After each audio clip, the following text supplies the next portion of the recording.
Remember the previous time a Democrat lost the popular vote in a presidential election? In the summer of 2004, Senator John Kerry took a break from campaigning to engage in one of his favorite pastimes: windsurfing.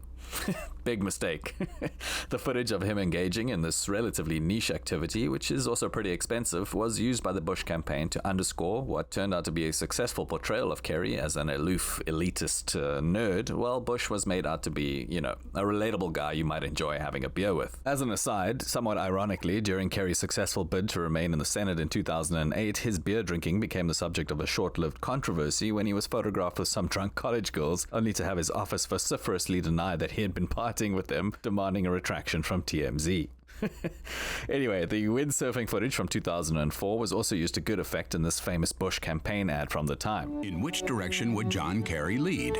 Kerry voted for the Iraq War, opposed it, supported it, and now opposes it again. He bragged about voting for the $87 billion to support our troops before he voted against it. He voted for education reform and now opposes it. He claims he's against increasing Medicare premiums, but voted 5 times to do so. John Kerry, whichever way the wind blows. The idea that Kerry was a flip-flopper emerged as he battled fellow Democrats in the primaries and was forced to shift some of his positions to win his party's nomination. Though this didn't include a switch to supporting gay marriage, which was one of the so-called moral issues of the election, the fact that he had stopped directly opposing it and his home state of Massachusetts had just become the first state to make it legal was all used to bash Kerry at a time when as many as 60% of the voters across the rest of America were against it. And so, negative portrayals of these real or imagined policy changes are said to have successfully allowed the Bush campaign to also characterize Kerry as being indecisive, untrustworthy, and secretly a left-wing extremist. John Kerry and his liberal allies, are they a risk we can afford to take today? All of this helped to drown out the Kerry campaign's best-performing messages about improving the stagnant economy and the rising cost of living. It also blunted Kerry's best attack on Bush, the mismanagement of the war on terror, which was, as it turned out, the issue that most helped Bush win. Given the opinions held by the American public today, it seems insane that Bush could win using the wars in Iraq and Afghanistan. But at the time, the news media, which had deeply favored the administration in the wake of 9/11, had by 2004 only recently started to turn a little bit against Bush. And so, even though it was clear that the threat of Saddam Hussein, which had led to the invasion of Iraq in 2003, had at best been dramatically exaggerated, and it was clear that the occupation there was leading to a civil war instead of peace, this hadn't really filtered through to the electorate yet, and on election day, many viewed Bush as having kept his promise of protecting the homeland in the wake of 9/11, and was seen as a decisive commander-in-chief, particularly when compared to Kerry, at least the way he was characterized. John Kerry says, we have to get back to the place where terrorists are a nuisance, like gambling and prostitution. Terrorists a nuisance? Terrorists have declared war on America, brutally murdering Americans. Against terrorism. Is John Kerry too weak? He voted against funding our troops, denying them the safety of body armor. What would John Kerry do as president? No one knows.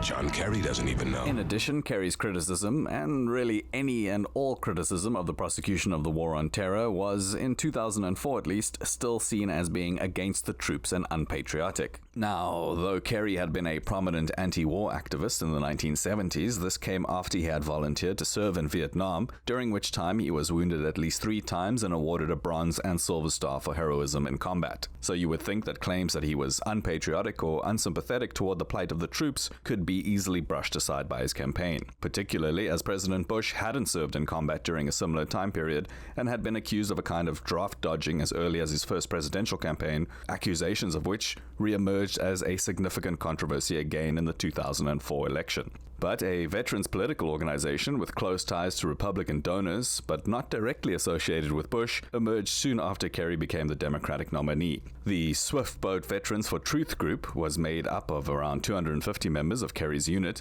and they called into question his service, with many, but not all, alleging that Kerry had not earned his medals. That was part of the torture, was to sign a statement that you had committed war crimes. Razed villages in the fashion reminiscent of Genghis Khan. John Kerry gave the enemy for free what I and many of my comrades in North Vietnam in the prison camps took torture to avoid saying. It demoralized us. Crimes committed on a day-to-day basis. He betrayed us in the past. How could we be loyal to him now? The Kerry campaign made a tactical blunder, electing to ignore what it considered to be a fringe group, while these accusers pumped out commercials and interviews. When a response finally came weeks later, it showed that none of the men in the group had served directly with Kerry when he earned his awards, and those that had and were still alive publicly backed his version of events. Kerry also released all his medical and military records, and his campaign pointed out the fact that Bush had used the same smear tactic against John McCain back in 2000.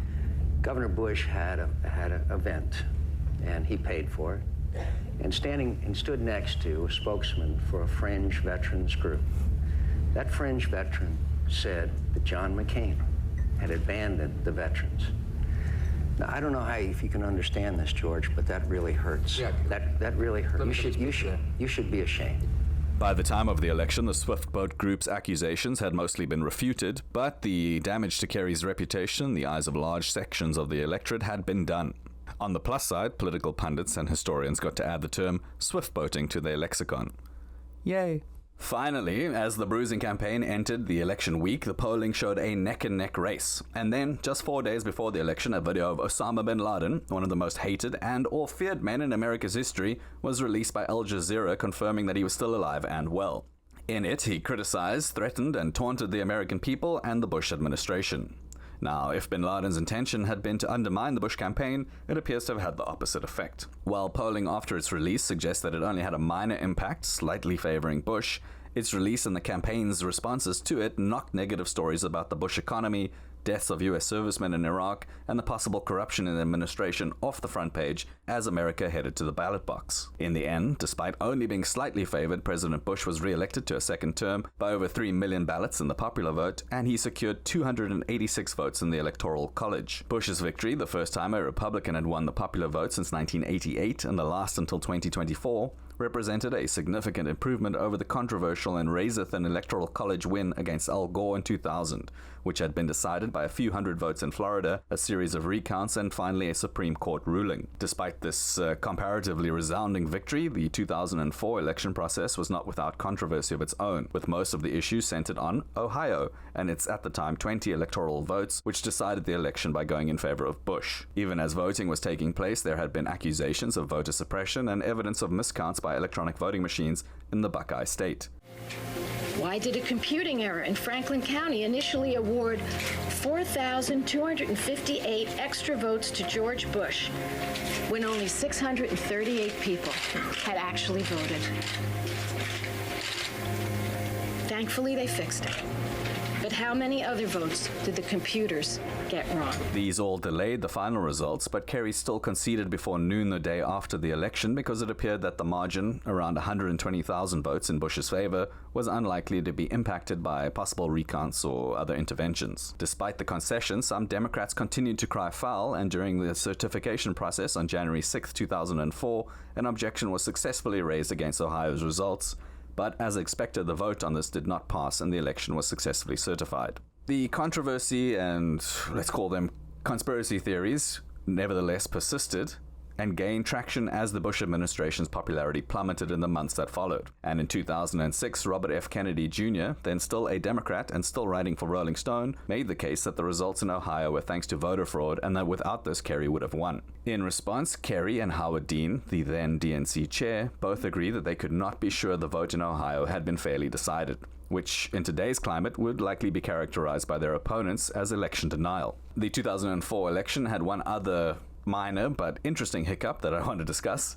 There was a faithless elector, someone who doesn't vote in line with the results from their state. And this ballot was cast for John Edwards, John Kerry's VP pick, making the final tally in the Electoral College Bush 286, Kerry 251, and Edwards 1. The anomalous vote was from the Minnesota delegation, and none of the state's electors ever confessed to casting it. As Edwards' name was misspelled in the presidential ballot, the D was missing, making it Ewards or Ewards, and he received the expected number of VP votes. It was widely accepted as being a mistake, chalked up to a senior moment because many of the delegates were very old. A Republican watchdog investigation followed, though it went nowhere, and within months Minnesota had changed its laws, making the electors' votes public as well as voiding faithless votes before they are submitted. During the Electoral College vote after the 2016 election, which saw the single most faithless electors, these laws in Minnesota prevented a faithless vote for Tulsi Gabbard, resetting it and giving it to Hillary Clinton.